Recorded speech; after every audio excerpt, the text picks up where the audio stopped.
The prison register said Lord Oren Veilcourt had been executed at dawn, yet he was sitting across from me when the iron door closed. His wrists were chained to the table, his face was pale, and a fresh rope burn circled his throat. He looked at the page in my hand and laughed once. "You arrived sooner than my sister expected. My name is Tavian Rook, and 3 days earlier I had been choosing between selling my winter coat and paying rent. I wrote serialized adventures under names nobody remembered, while publishers returned my serious work unopened. Then a black carriage stopped outside my attic room. Its driver handed me an invitation stamped with the Veilcourt crest. The letter offered enough money to clear every debt I owed if I secretly wrote Oren's prison memoir before his scheduled execution. Oren was called the Butcher of Hollowmere, a nobleman blamed for 7 murders, 2 disappearances, and the burning of his own family estate. I should have refused work built around a condemned man. Instead, I saw the advance payment and packed my ink. Lady Morel Veilcourt received me at Black Glass Prison wearing a dove-gray dress and a calm expression that made the guards lower their voices. She was Oren's younger sister, famous for funding orphanages and visiting soldiers' widows. When she took my hand, she mentioned the scar beneath my thumb. I had never shown that scar in public. Morel said she had read everything I had written, including a political essay published under a name known only to my former editor. She quoted a sentence I had cut before publication. When I asked where she found it, she answered that careful people collected what others discarded. Then she smiled as though admiration explained everything. The contract gave her authority over every page, interview, and person I consulted. It also required me to live at Veilcourt House until the memoir was finished. I objected to the residence clause, but Morel pointed toward the prison walls and said Oren's enemies would kill any writer who heard his confession. The warning sounded reasonable until I noticed she already knew the layout of my apartment. My first interview with Oren lasted 11 minutes. He refused to discuss the murders and asked why Morel had chosen me. I said she admired my work. He leaned forward until his chains pulled tight and whispered, "My sister does not admire people. She decides where they belong." A guard ended the session before I could question him. In the corridor, Morel waited beside a narrow window, holding my coat because she had noticed I was cold. She asked what Oren had said. I lied that he complained about the food, and her fingers tightened around my collar for half a second. Veilcourt House stood empty behind tall iron gates, though 20 servants were listed on the household books. Only an elderly housekeeper named Israbel met us inside. She led me to a bedroom already filled with my preferred paper, my usual brand of tea, and the exact blue pencils I bought from a shop across the city. Morel called the preparation hospitality. That night I found my unfinished novel arranged on the writing desk. The manuscript had been locked inside my attic trunk when I left home. Several pages carried Morel's neat notes in the margins, praising scenes where the hero abandoned everyone except one devoted woman. My missing apartment key rested beside the final chapter. I confronted Morel at breakfast, keeping the stolen manuscript between us. She admitted sending a servant to collect my belongings after my landlord unexpectedly terminated the lease. A folded eviction notice proved the claim, dated the previous evening. She had moved my life before telling me it had become necessary. Morel explained that my landlord had accepted money from a rival publisher to search my rooms. She said bringing my possessions to Veilcourt House protected my work. I asked why she had taken the only key. She placed it in my palm and answered, "Because I wanted you to know you can leave." The gates were locked when I tested that promise. A footman I had not seen before said the City Watch had ordered the estate sealed because of threats against the family. When I returned to the drawing room, Morel was pouring tea. She did not ask whether I had tried to go. My second prison interview began with Oren asking whether my room had blue curtains. I stared at him because the curtains had been installed that morning. He said Morel had prepared the same room for 3 other people over the years. None had stayed long enough to complain. I demanded names, but Oren only gave me initials. C, M, E, P, and B, D. He said each person had tried to take something Morel considered hers. One lost a career, one disappeared, and one signed a confession for a crime he had not committed. Oren raised his chained hands when he said the last part. Morel interrupted the interview carrying a fresh stack of official transcripts. The documents described Oren admitting to poisoning a magistrate named Rel Lanvey. Oren read the confession and looked at his sister instead of me. She asked whether the wording sounded dignified enough for the memoir. I copied the confession, but one detail troubled me. The document claimed Oren used foxglove from the West Garden, while the Valecourt estate inventory showed that garden had been destroyed 2 years earlier.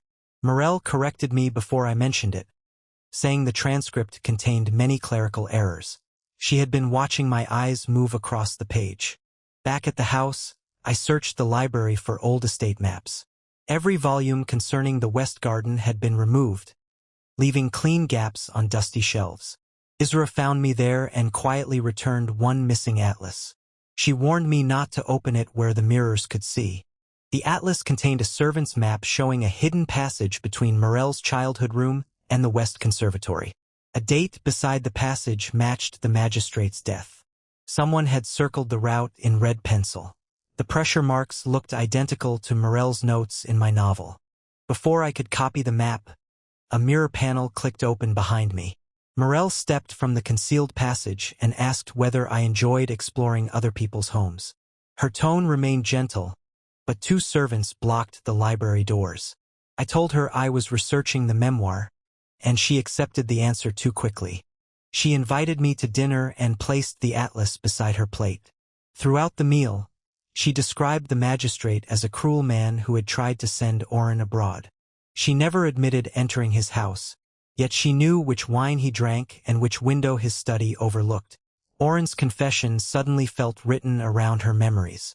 The next morning my former editor, Bram Dalon, arrived at the gate demanding to see me. He had published my anonymous essay and recognized the Valecourt carriage outside my old building. Morel welcomed him with perfect courtesy, then asked why he had kept private drafts bearing my real name. Bram's confidence vanished. Bram told me a major publisher wanted my unfinished novel and had offered enough to free me from the Valecourt contract. Morel congratulated me and served him almond cakes. 10 minutes later, he collapsed across the table, gasping that his throat was closing. Morel already had the correct antidote in her pocket. She saved Bram before the physician arrived, then blamed an unknown allergy. I knew Bram ate almond cakes every week at our old office. While the servants carried him outside, I found a smear of bitter oil on the underside of his teacup. Morel watched me notice it and asked whether I still planned to accept his offer. I told her I needed time. By sunset, the publisher withdrew the contract, claiming my novel had been plagiarized from a dead French author. Copies of fabricated pages appeared in 3 newspapers the following morning. My name became a joke before I could leave the estate to defend it. Morel entered my study holding every article about the scandal. She said the city was cruel to writers without powerful protection. Then she offered to double my payment and publish the memoir under the Valecourt press. Her solution arrived with the same speed as the disaster. I refused the new contract and demanded access to Oren without her supervision. Morel agreed, but only after asking whether Bram had ever touched my face. The question had nothing to do with the memoir. I answered no, and the tension left her shoulders so visibly that denial became pointless. During the 3rd interview, Oren noticed the newspapers under my arm. He read the plagiarism accusation and closed his eyes. "She has started reducing your exits," he said. I asked whether she had done the same to him, and he replied that family made the strongest cage because everyone mistook it for shelter. Oren finally described the first crime. Their father had arranged to send Morel to a convent after discovering she forged his signature to stop Oren's military posting. The carriage carrying their father to court overturned on a dry road. Oren confessed to cutting the axle, but Morel was the only person seen near the carriage house. I asked why he accepted blame.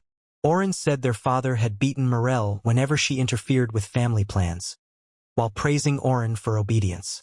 He believed one confession would protect her and end the violence.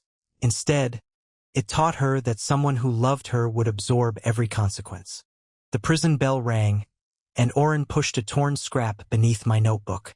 It listed 7 dates and 7 locations, matching every major crime attributed to him. Beside each location was the name of a person who had tried to separate the siblings. At the bottom he had written, "She always removes the door before locking the room." I hid the scrap inside my boot before leaving. Morel searched my notebooks that evening under the excuse of editing my prose. She found nothing, but her calmness sharpened when I refused to remove my boots for dinner. I claimed the prison floor had left them muddy, and she ordered a servant to clean them personally. I slipped the paper out while changing near the washroom and burned the empty boot lining to create ash. The servant returned the boots without noticing. Later, I found Morel kneeling beside the fireplace, sifting through the ashes with bare fingers. She smiled when she saw me and said she had dropped an earring. The second name on Oren's list belonged to Aloan Pike, an archivist dismissed from the Royal Records Office 5 years earlier. Morel's carriage schedule showed a charity visit near Aloan's district the next day. I volunteered to accompany her, pretending interest in the orphanage. She accepted because refusing would reveal too much. At the orphanage, Morel became the woman the newspapers adored. Children ran to her, widows thanked her, and the director praised donations that had kept the building open. She remembered every child's birthday and every worker's family. Watching her kindness made the darker evidence harder to hold in my mind. Aloan lived above a shuttered print shop across the street. I slipped away while Morel read to the children and climbed the narrow stairs. The archivist opened the door with a knife in one hand. When I said Oren's name, she pulled me inside and locked 3 bolts. Aloan had once catalogued private trial exhibits from the Vale court case. She found letters proving Magistrate Vey planned to expose Morel's forged travel permits and send her away from Oren. Before she could file them, someone burned the archive room and planted stolen seals in her desk. Oren confessed to both crimes before she could defend herself. She showed me a charcoal rubbing of a signet pressed into wax at the fire scene. The crest belonged to Morel, not Oren. Aloan had kept the rubbing because the original evidence disappeared. She agreed to testify if I could guarantee her protection from both the Vale courts and the Crown. The carriage stopped below before we finished. Through the curtain, I saw Morel step onto the street without the orphanage director. She looked directly at Aloan's window. The archivist pushed me toward a rear staircase and whispered that Morel never visited a place without mapping every exit. I reached the alley, but Morel was waiting beside the carriage. She brushed dust from my shoulder and asked whether the orphanage attic had been interesting. I said I had been searching for a quiet place to take notes. Her gaze dropped to the ink stain on my cuff, the same black powder Aloan used for rubbings. On the ride home, Morel rested her head against the window and spoke about loneliness. She said people often praised devotion until devotion became inconvenient. Then she asked whether I believed someone deserved abandonment because they had protected love badly. I answered that protection without consent could become another kind of harm. She looked at me for the remainder of the journey without speaking. That night, Aloan's building caught fire. The archivist escaped because she had already packed a bag, but the rubbing and most of her records burned. A newspaper blamed faulty printing chemicals before investigators reached the scene. I accused Morel at breakfast. She did not deny knowing about the fire, but said Aloan had dangerous enemies from her archive years. When I mentioned the rubbing, Morel's spoon paused above her tea. I had never told her what evidence Aloan possessed. Morel recovered and asked whether Aloan had given me a copy. I lied that everything burned. She reached across the table, touched my ink-stained cuff, and said she was relieved. The gesture felt intimate enough to make the threat beneath it worse. I returned to Black Glass Prison determined to force the truth from Oren. He admitted hiring me through a solicitor because he wanted someone outside the family to write the memoir. Morel had discovered the arrangement, replaced the solicitor, and rewritten the contract before it reached me. She had turned his attempt at exposure into another method of control. Oren said the memoir was never meant to defend him. He wanted a record proving Morel committed the crimes and explaining why he confessed. His execution was scheduled before the appeals court could review new evidence. If the book reached the public first, the Crown would have to delay the sentence. I asked why he had waited so long. Oren looked toward the observation slit where Morel often stood unseen. He said every witness who tried helping him had suffered, and silence had seemed like the only shield he could still offer. Hiring me meant finally choosing truth over protection, even if Morel hated him for it. A guard entered and announced the execution had been moved forward by 12 days. The order carried the signature of Justice Minister Corvinsile, who had overseen the original trial. Oren's face tightened when he read it. Morel had told me the schedule could not legally be changed. Outside the cell, Morel waited with red eyes and flawless posture. She said the minister feared public unrest and wanted the matter ended quickly. I asked whether she would allow Oren to die. She answered that nobody I cared about would ever be taken while she still had a choice. Her wording stayed with me. She had not said nobody she cared about. By then, she had begun placing me inside the same circle as her brother, and every person outside that circle had become expendable. That realization made every kindness she showed me feel like another boundary being drawn. I began writing 2 versions of the memoir. The official pages praised Oren's remorse and followed the transcripts Morel approved. The hidden pages recorded contradictions, witness names, and every sign that his confessions protected someone else. I sewed those pages into the lining of an old travel case. Morel visited my study each evening and read over my shoulder without touching the desk. She praised the rhythm of Oren's childhood chapters, but she always turned quickly past scenes where he described protecting her. When I asked for childhood letters, she said the family archives had been lost in the estate fire. Isra later told me Morel had personally removed 3 trunks before the flames spread. The third name on Oren's list was Celise Mar, once engaged to him before the murders became public. Society believed she abandoned him to preserve her reputation. Oren claimed she had actually discovered Morel entering his rooms at night and threatened to tell their father. Within a week, forged love letters made Celise appear unfaithful. Celise now taught music at a girls' academy under her mother's surname. I sent her a message through Bram, who had recovered but refused to enter Valecourt property again. The reply came back blank except for a meeting place drawn in musical notation. I recognized the old opera house near Lantern Square. Leaving the estate required more than unlocking a gate. Morel had dismissed the hired carriages, replaced the footmen, and told the city watch I was receiving death threats. I pretended to develop a fever and asked for sleeping medicine. Once the household quieted, I poured it into the fireplace and climbed down a laundry chute. Isra waited at the bottom with a servant's coat and a ring of keys. She said she had served Morel since infancy and loved her enough to know love had become dangerous. Before opening the kitchen passage, she made me promise not to provoke Morel carelessly. "Cornered creatures bite," she warned. "And she has never learned how much force she carries." Celise met me beneath the opera stage while a rehearsal thundered overhead. She was older than the portrait in Oren's cell and walked with a cane from an injury no newspaper had reported. She said a carriage struck her the night she tried bringing evidence to the authorities. The driver wore Valecourt livery and apologized before leaving her in the street. She had kept one of Oren's letters, written before his arrest. In it, he begged Celise to leave the capital because Morel had begun asking where she slept. The final line stated that his sister confused permanence with safety. Celise gave me the letter only after I promised never to reveal where she lived. A stagehand shouted that city officers had entered the theater. Celise pulled me through a trapdoor into the orchestra pit and escaped through another passage. I remained behind because running together would expose her. Captain Idrin Voss found me crouched among broken music stands and presented a warrant for theft from the Valecourt archives. The warrant described the atlas map and a signet rubbing that no officer should have known I had seen. Voss seemed embarrassed by the accusation and whispered that the complaint came directly from Justice Minister Sile. Before he could arrest me, Morel arrived carrying my contract and declared I had acted under her authority. The officers withdrew after she threatened to expose the minister's private debts. Outside, Morel wrapped her cloak around my shoulders and asked whether Celise had kissed me. I stared at her until she corrected herself and asked whether Celise had given me evidence.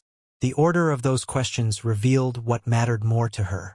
I said Celise had given me nothing, and Morel touched my cheek as though rewarding honesty. During the carriage ride, she explained that Celise had poisoned Oren against his own family.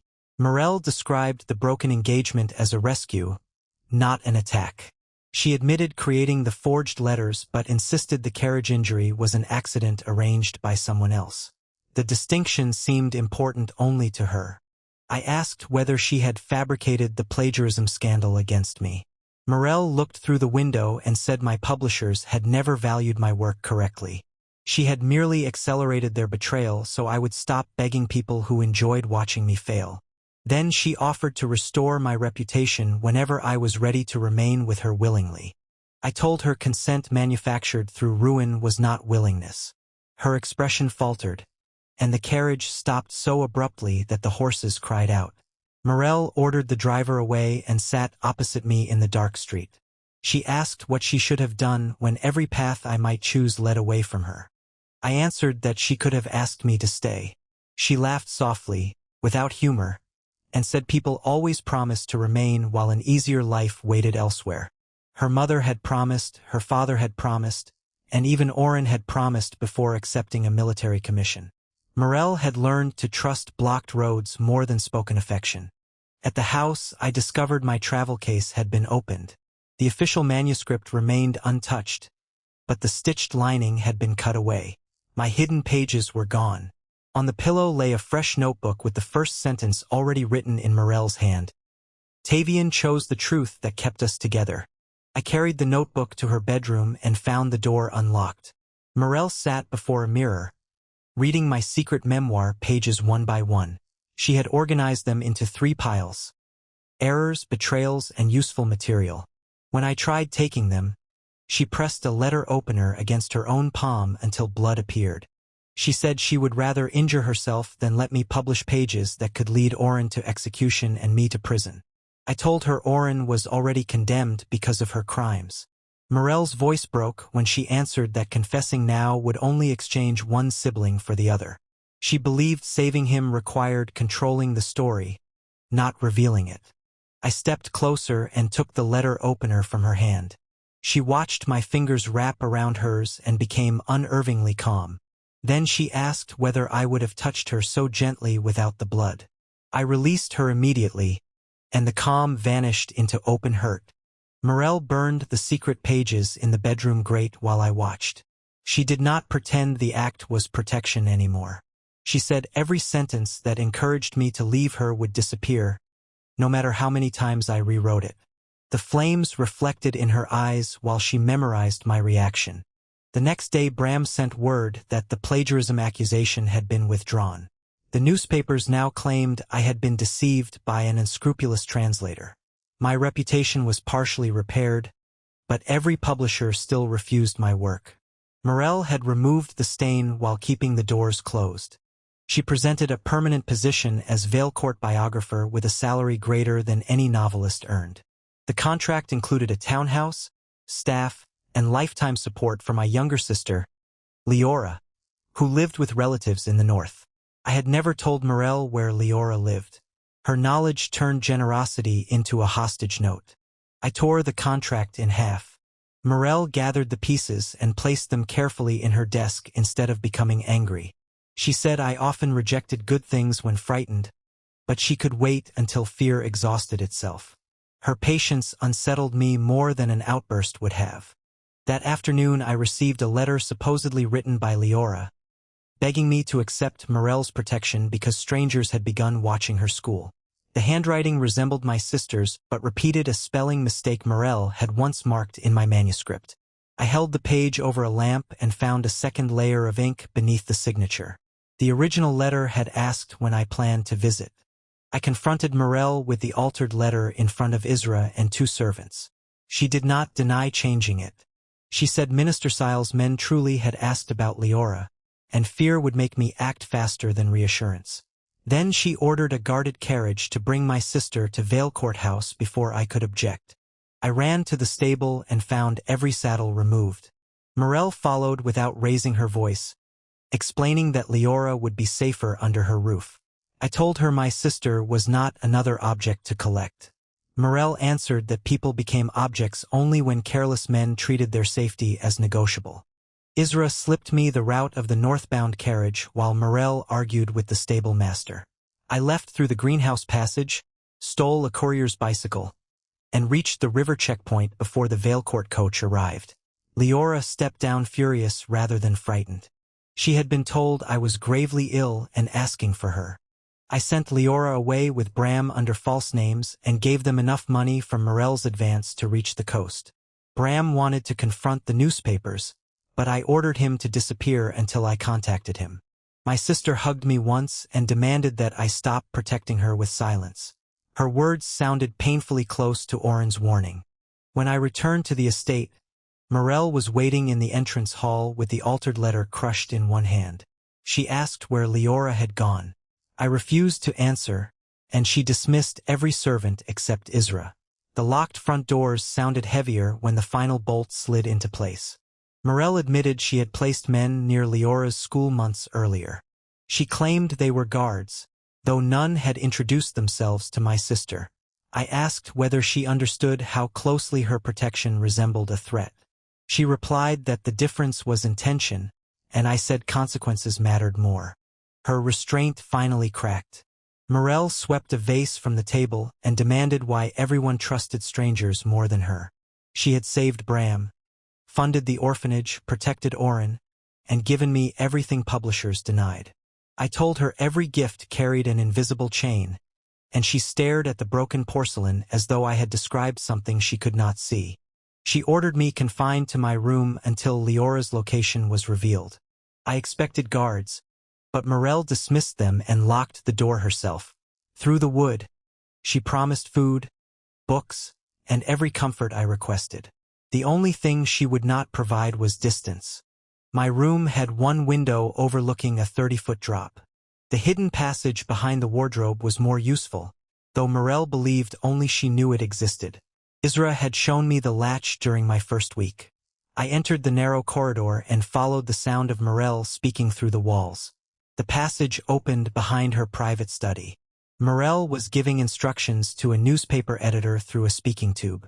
She ordered him to prepare an article accusing me of stealing Valecourt documents, seducing a noblewoman, and threatening Oren for money. The scandal would activate only if I reached the authorities. A second desk held dossiers on everyone connected to me. Bram's debts, Leora's school reports, Salisa's medical history, Alohan's hiding places, and Minstersile's secret payments filled labeled folders. My own file was thickest. It contained restaurant receipts, discarded drafts, sketches of my face, and reports from people who had followed me for nearly 2 years. One page recorded every woman who had spoken to me at public readings. Beside each name, Morel had written an outcome. Discouraged, transferred, engaged elsewhere, reputation corrected. Several were people I barely remembered. She had begun clearing my surroundings long before the memoir contract. At the bottom of the file lay the original invitation from Oren's solicitor. Morel had opened it 9 months earlier, before Oren officially requested a ghostwriter.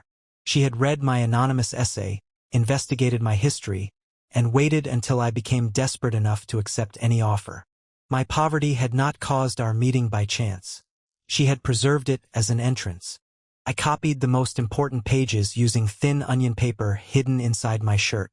Then I found a sealed envelope addressed to Justice Ministersile. Morel offered him ownership of 2 Valecourt mines if he delayed Oren's execution and erased my criminal charges. The minister's reply demanded marriage instead. Sile wanted Morel, the estate, and silence regarding the falsified trial. He threatened to execute Oren early unless she accepted his proposal. Morel had been fighting a man who used her brother exactly as she used everyone else's loved ones. Understanding the pressure did not erase what she had done, but it revealed the larger trap closing around us. Footsteps entered the study before I could retreat. Morel stopped beneath the hidden panel and looked directly toward it. She said my name once, quietly, as though calling someone from a dangerous ledge. I remained still until smoke began seeping into the passage from both ends. She had ordered servants to light damp straw in the wall vents. I stumbled out coughing and found her holding a wet cloth for my face. Morel wrapped it around my mouth, drew me against her, and whispered that she knew every hiding place because she had designed them. Her embrace tightened when I tried stepping away.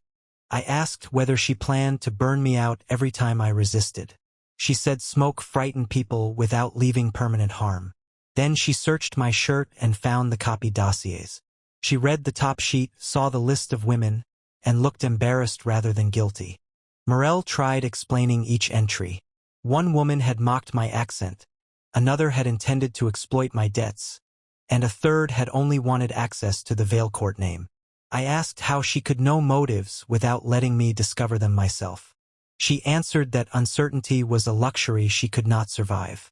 I told her I had read Sile's proposal. The argument drained from her face. She admitted the minister-controlled prison appointments, court records, and the original evidence from Oren's trial. If she rejected him, Oren died. If she accepted, Sile would own every remaining Veilcourt asset and still bury the truth. I proposed an exchange. She would free me, stop the scandal, and give me unedited prison access. I would use the memoir to expose Sile before the execution. Morel asked what prevented me from publishing her crimes as well. I said nothing because any bargain built on false promises would repeat her methods. If she wanted trust, she would have to accept that truth could not be edited around her. She considered locking me away until after the wedding. The thought was visible in the way her eyes moved toward the passage door and the key ring at her waist. Instead, she asked whether I would abandon her once Oren was safe. I answered that her next choices would decide that, not her past alone. Morel agreed, but she added one condition. I had to wear a silver signet containing a tracking crystal used by Veilcourt couriers. I refused the ring and offered daily written reports delivered through Isra. She accepted the compromise while looking at my bare hand with unmistakable resentment. The following morning we visited Blackglass Prison together. The front register listed Oren as executed, his cell reassigned, and his body delivered to a pauper cemetery. Morel went white when the clerk insisted the records were correct. I realized the false execution entry from my first visit had not been a clerical mistake but a rehearsal. Warden Hadrick Sol claimed Oren had been transferred to an underground punishment wing under Sile's authority. He refused to reveal the cell without a ministerial seal. Morel drew a small pistol from her sleeve and placed it beneath his chin. Her public gentleness vanished so completely that the guards stepped back. I stopped her from firing and asked Sol who had altered the register. He named a junior clerk, Neil Farrow, who had disappeared the previous night. The warden also admitted Sile planned to stage Oren's death before the official execution, then keep him alive as leverage over Morel. A dead prisoner could be tortured without inspections. Morel wanted to storm the lower wing immediately. I argued that Sile expected exactly that and would use violence to declare her insane. We needed proof, witnesses, and a route that did not place Oren between armed guards. She hated the delay, but she lowered the pistol when I made her look at me. We left the prison with a map secretly provided by Sol. In the carriage, Morel pressed her forehead against my shoulder without asking permission, then caught herself and moved away. She apologized once, awkwardly. The effort was small compared with her crimes, yet it showed she had heard at least part of what I said. That evening, every newspaper in the city printed the scandal she had promised to stop. I was accused of stealing from the Veilcourts, blackmailing a condemned man, and pursuing Morel for marriage. The article included a forged bedroom letter in my handwriting. Sile had activated Morel's weapon before she could disarm it. By noon, my name had vanished from the doors of every bookshop that once carried my serials. A crowd gathered outside Veilcourt House demanding my arrest, while another group shouted that Morel had been corrupted by a common writer. Sile had turned the city against both of us with material she had prepared. Morel stood behind the curtains and looked sick at the efficiency of her own trap. She offered to hide me in a country estate until the scandal faded. I refused because disappearing would confirm every accusation and leave Oren beneath the prison. Morel insisted that public opinion could be repaired later. I reminded her that later was the word people used when they wanted someone powerless to stop resisting. Isra brought a message sewn into a loaf of bread from Neil Farrow, the missing prison clerk. He claimed he had copied the false execution orders and would trade them for passage out of the city. The meeting point was an abandoned bathhouse beside the old aqueduct. Morel recognized the location as one controlled by Sile's private guards. I wanted to send Captain Voss, but Morel said the city watch reported directly to the minister. She proposed using herself as bait while I entered through the drainage tunnel. I rejected the plan because she treated her life as disposable whenever Oren or I was involved. We settled on taking Isra and 2 former Valecourt guards whom Sile had dismissed years earlier. The bathhouse smelled of mineral water and wet stone. Neil waited inside an empty pool with a ledger tied beneath his coat. Before he could reach us, crossbow bolts struck the tiles around his feet. Sile's men stepped onto the balconies and ordered Morel to surrender the original memoir contract. Morel pulled me behind a pillar before the second volley. She had hidden knives inside her gloves and threw one with enough accuracy to cut a bowstring across the room. I dragged Neil toward the drainage opening while Isra's guards returned fire. Morel stayed between us and every weapon, smiling with a frightening calm that did not belong in a rescue. Neil was hit in the leg before we reached the tunnel. He pressed the ledger into my hands and said the prison records had been rewritten months before Oren's trial ended. Sile kept living prisoners officially dead so he could extract confessions, property, and political favors. Oren was only the most valuable name on the list. The tunnel exit had been sealed with an iron grate that was not on Morel's map. Water rose from open sluices behind us, turning the passage into a trap. Morel produced a key from inside her corset and unlocked the grate.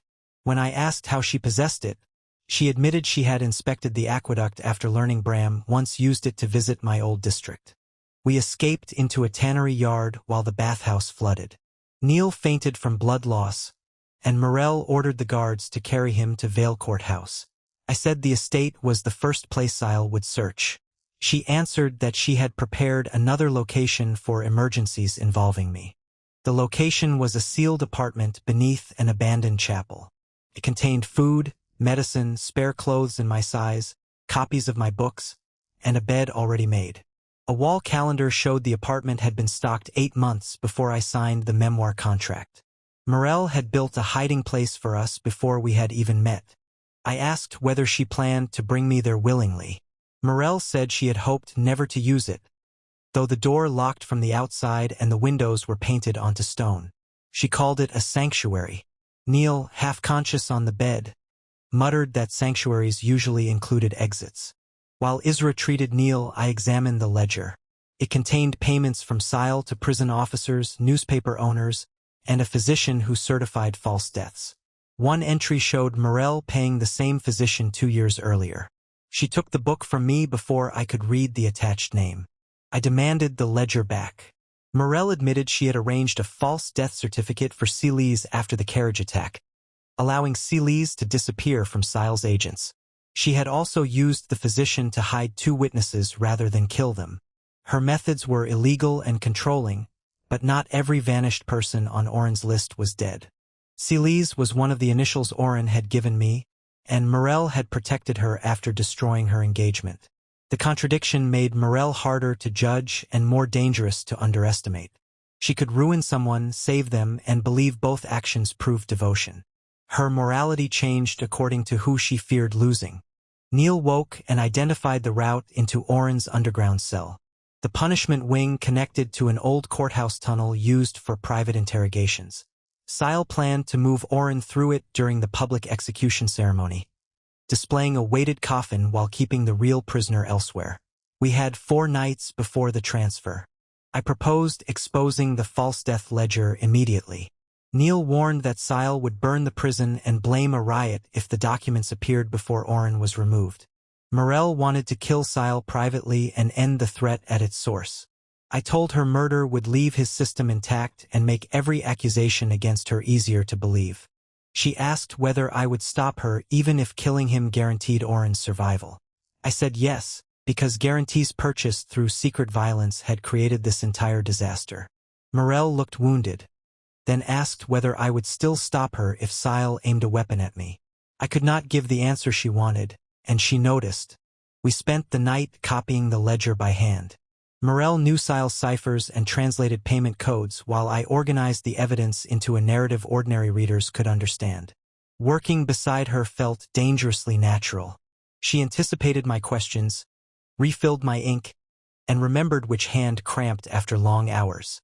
Near dawn, I found her asleep with her head on the table and one hand closed around my sleeve. The grip remained tight even in sleep. When I carefully freed the fabric, she woke instantly and reached for a knife before recognizing me. She apologized and asked whether I had been leaving. I said I had only wanted water.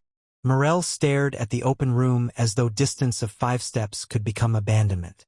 She confessed that after Oren's arrest, she woke each night expecting everyone else to be gone. Preparing rooms, records, and routes made absence feel less powerful. I understood the origin without accepting the result. I told her fear could explain why she built cages, but it could not require anyone to live inside them. She asked what she should build instead. I said doors that remained open after people learned the truth. Our rescue plan used the execution rehearsal scheduled for the following evening.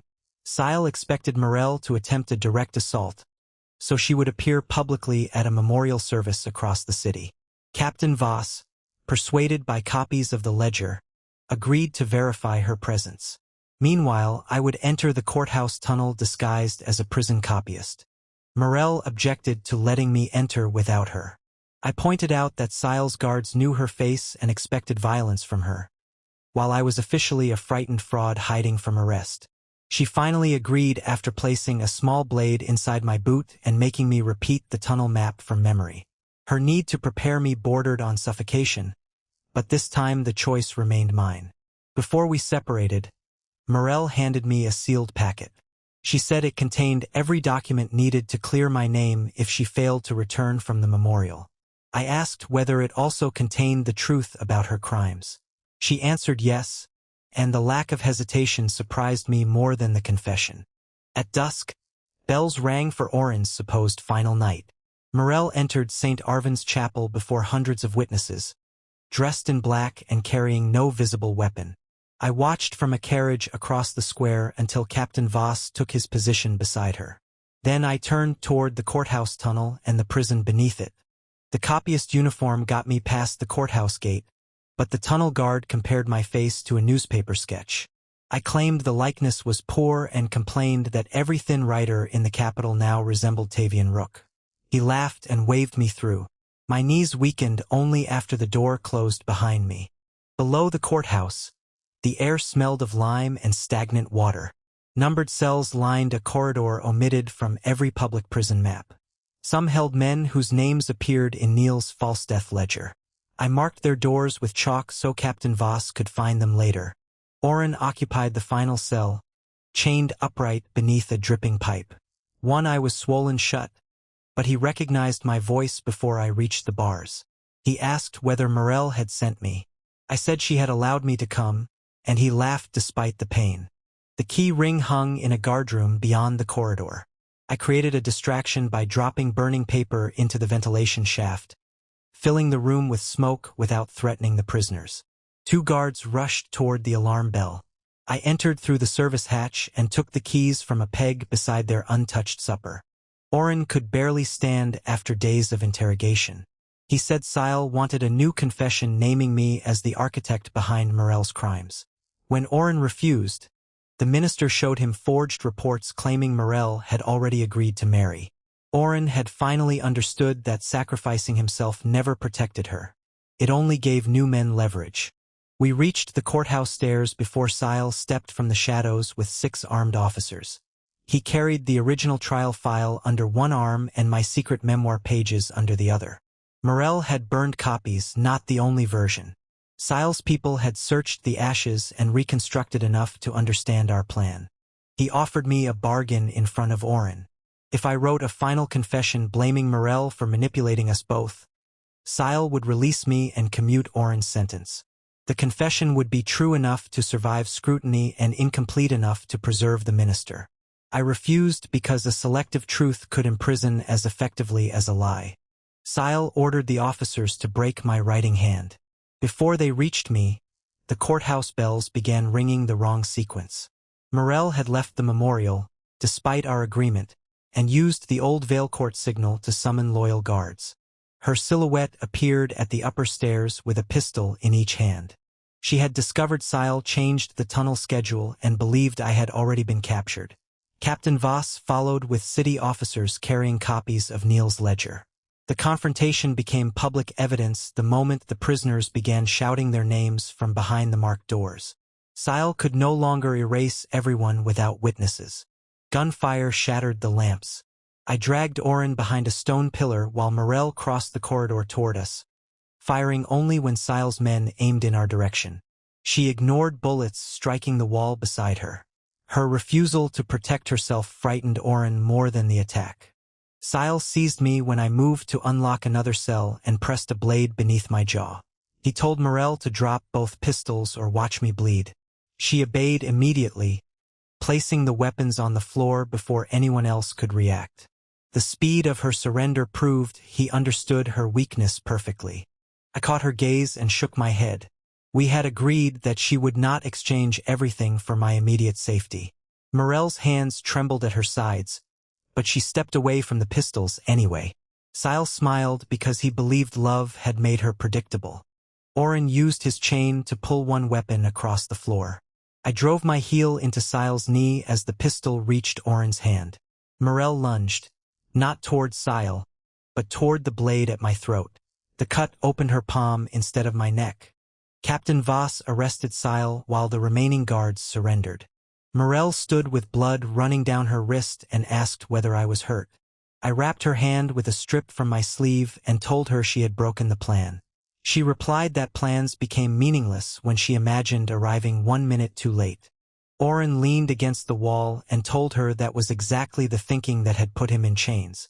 Morel flinched harder at his words than at the wound. He said protecting people did not mean stealing every dangerous choice from them. For once, Brother and Ghostwriter confronted her together. The hidden prisoners were brought into the courthouse hall before witnesses and physicians. Several had been officially dead for years.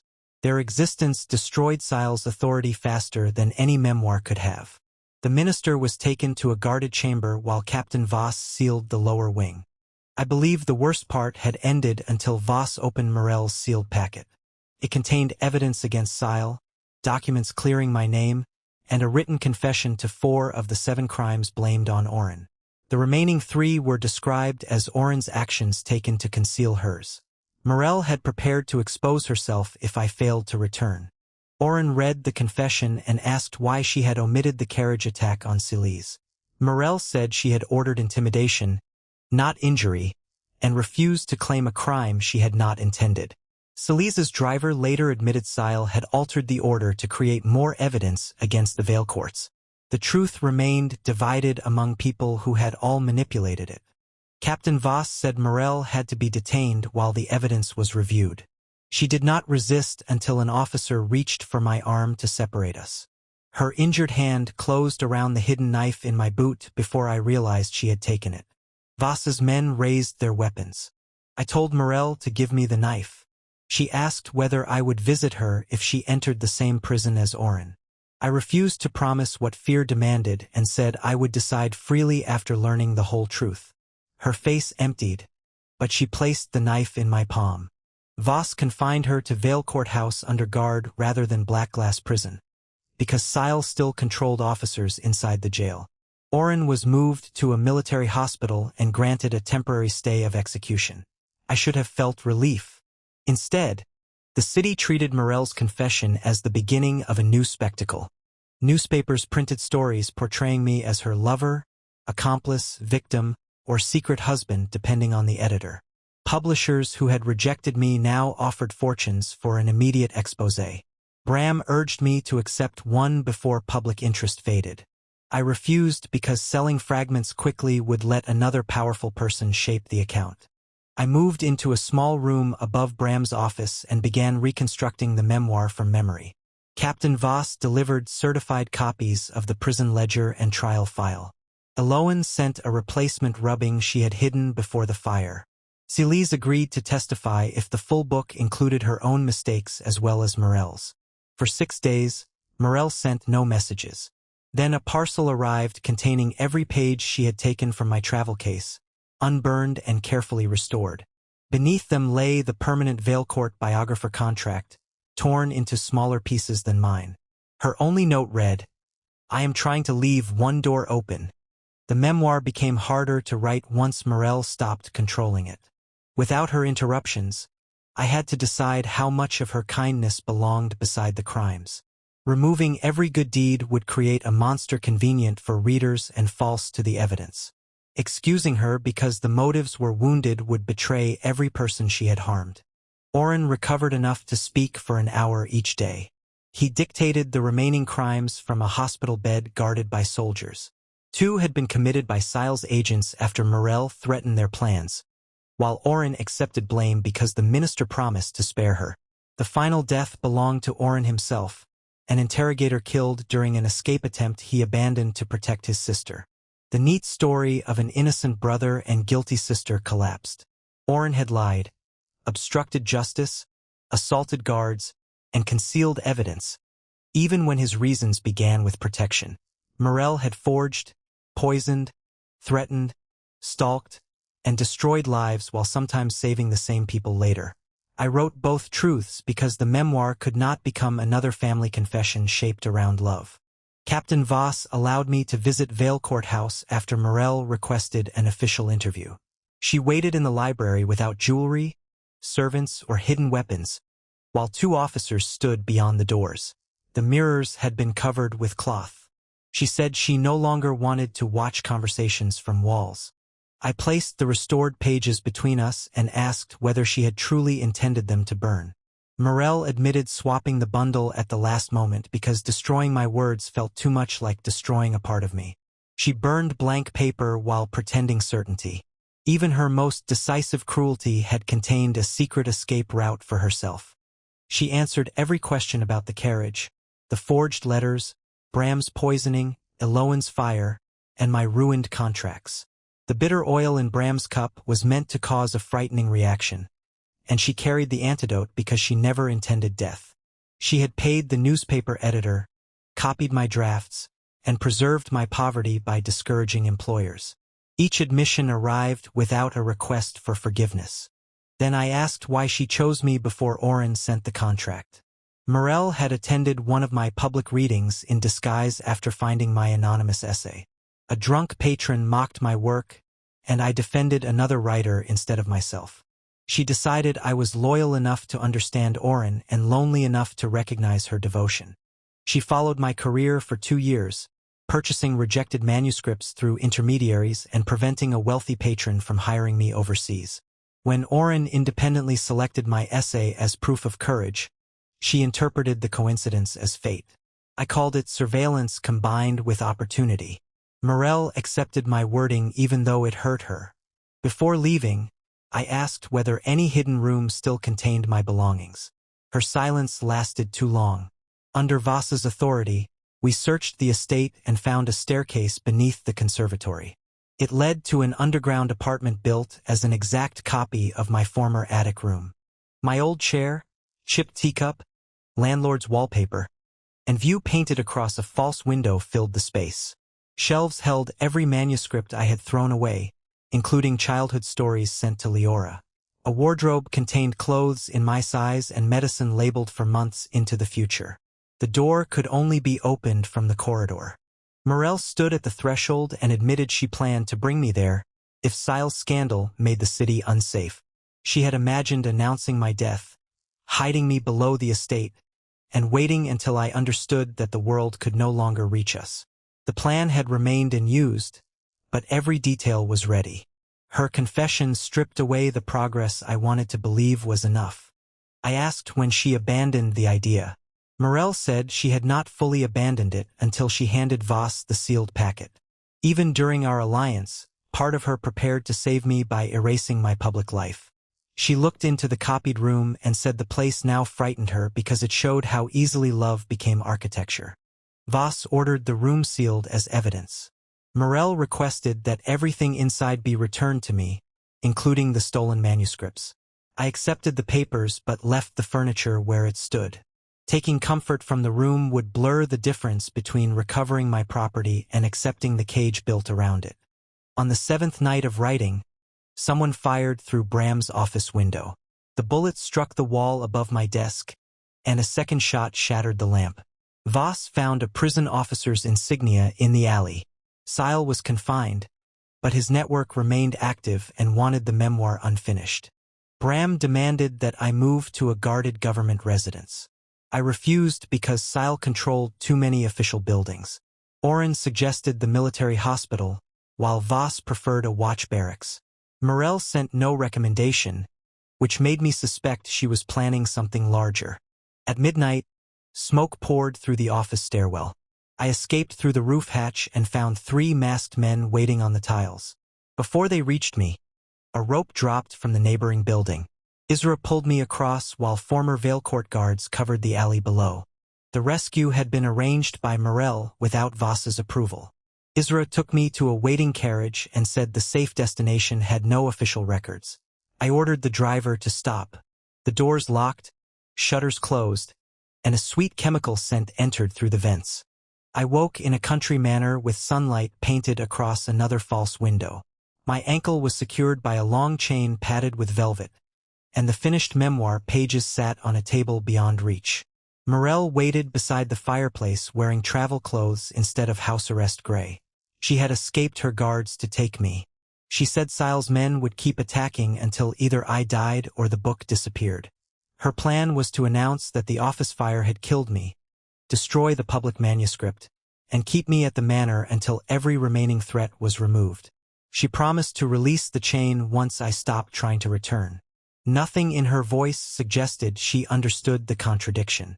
I asked whether her confession, the open door, and the surrendered evidence had all been performances. Morel said the progress was real, but fear had returned when the bullet crossed my desk. She had tried trusting guards, laws, and my choices. One attack had convinced the oldest part of her that only disappearance could guarantee my survival.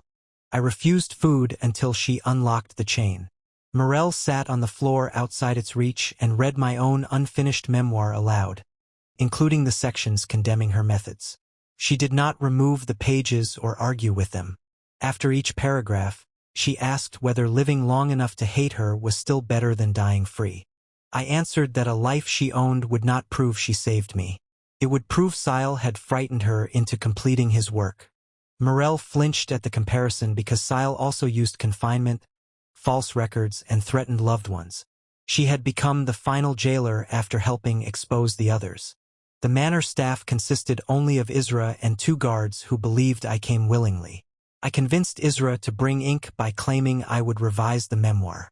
Instead, I wrote a message inside the hollow barrel of a pen and asked her to deliver it to Bram. Isra read enough to realize Morel had chained me and quietly changed sides. Morel discovered the empty pen before Isra left.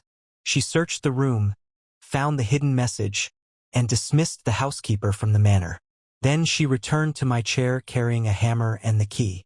She placed both on the floor between us and asked me to choose which one she should use. I told her to use the key.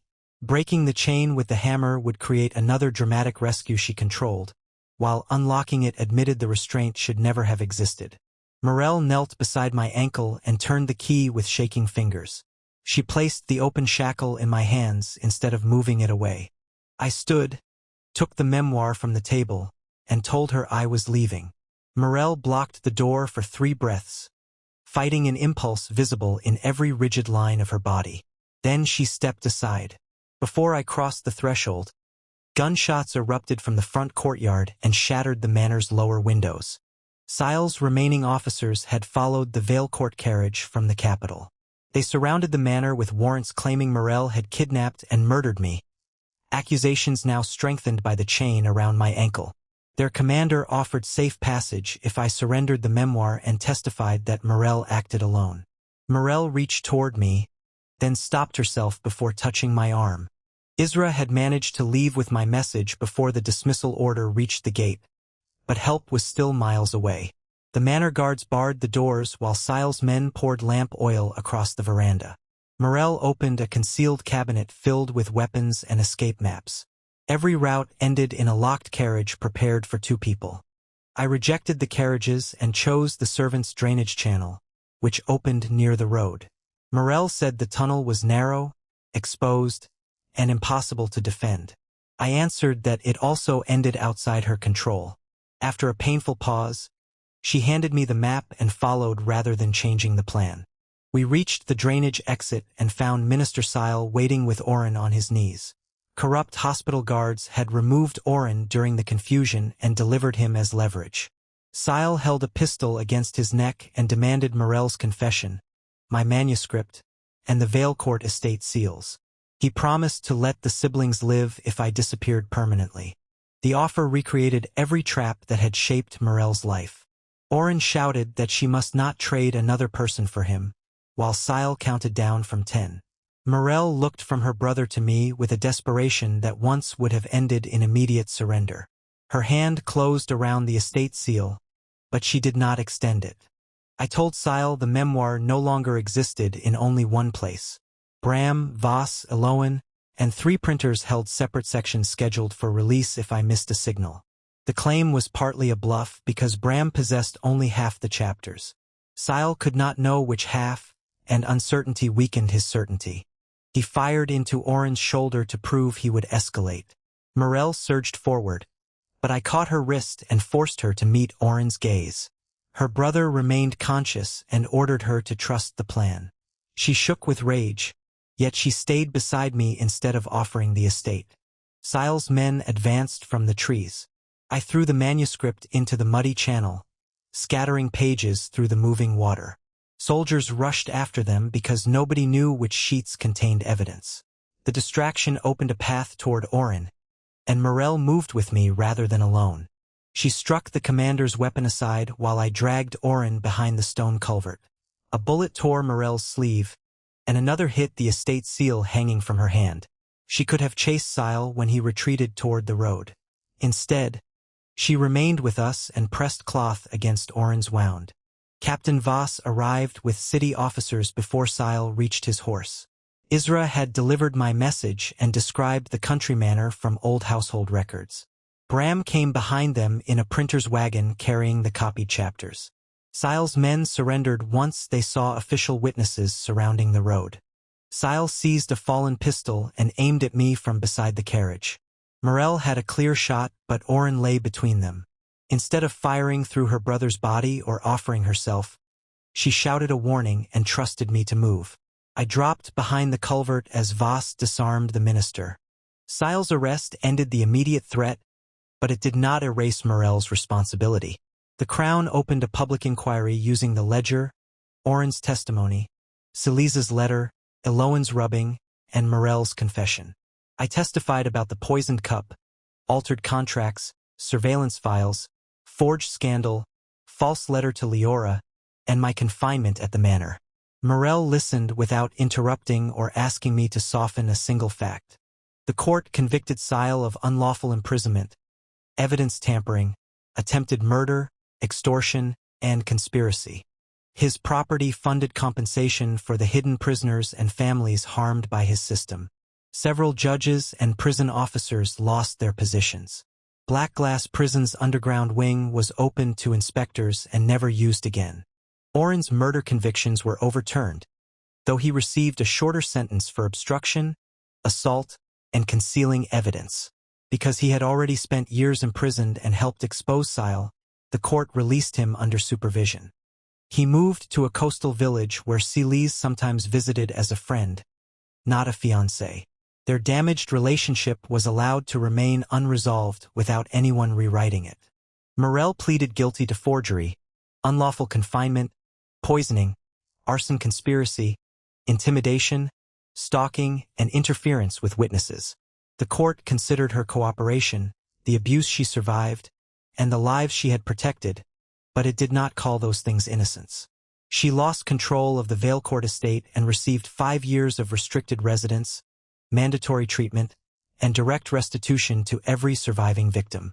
Her sentence protected the public while leaving room for accountability to become something more than punishment. The memoir appeared under the title The Confessions We Chose for Each Other.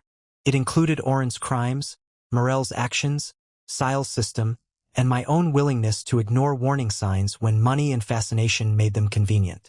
Readers expected a simple monster and found a family that had turned sacrifice into permission. The book restored my career without requiring Morel to remain my patron. I did not begin a romance with her after the trial. At our final meeting before her restricted residence began, Morel asked whether freeing me at the manor had changed my answer. I said one right choice under pressure could not repair 2 years of surveillance and months of manipulation. She accepted the separation without sending guards after my carriage. For the next year, she wrote 1 letter each month through a court-approved address. The letters contained no requests for my location, no offers of money, and no reports about people near me. She described apologizing to Bram, funding Alohan's new archive without controlling it, and meeting Leora only after my sister agreed. I answered only when I had something honest to say. Morel dismantled the underground apartment herself under supervision. My stolen furniture returned to me, while the false window and outside lock were destroyed. She sold the country manor and used the money to compensate Célie's songless press, the burned print shop, and servants whose silence she had purchased. Restitution did not create forgiveness, but it made change visible beyond promises. 2 years after the trial, I visited the supervised garden where Morel completed her treatment. She waited on a public bench with her hands empty and a guard far enough away to preserve conversation. She asked whether I came from obligation. I told her I had come because, after 2 years of open doors, I wanted to see who she had become. We agreed to begin a courtship with conditions written by both of us. She could not investigate my friends, interfere with work, alter correspondence, arrange protection without consent, or use Oren as an excuse for control. I promised to speak plainly when I needed distance instead of disappearing without explanation. Any broken condition would end the relationship rather than trigger another secret test. Months later, Morel sat across from me in a rented writing room while I began a new novel under my own name. The door remained open, my keys stayed in my pocket, and her chair stood where I had invited her to place it. She still watched me with frightening intensity, but when I left to meet Bram, she asked when I planned to return instead of changing the road. I answered freely, and this time she trusted the answer.